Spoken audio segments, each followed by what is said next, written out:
Bilang tugon sa epekto ng patuloy na southwest monsoon o habagat, agad na naglunsad ng libreng sakay ang Bataan Police Provincial Office sa pamumuno ni Police Colonel Marites Salvadora, Provincial Director, upang matulungan ang mga na-stranded na pasahero sa mga binabahang lugar ng lalawigan.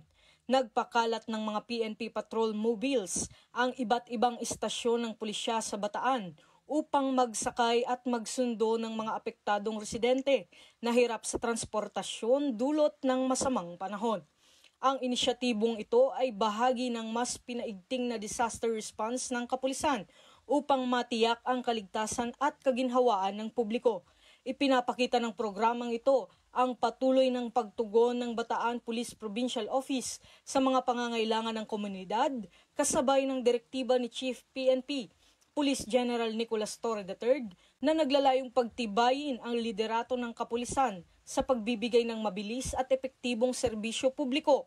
Buo rin ang suporta ni Police Brigadier General Ponce Rogelio Peñones Jr., Regional Director ng Police Regional Office 3, sa mga hakbang na ito tungo sa mas ligtas at maayos na pamayanan. Sa gitna ng hamon ng panahon, nananatiling katuwang ng mamamayan ang Bataan PNP, handa, maagap at may malasakit.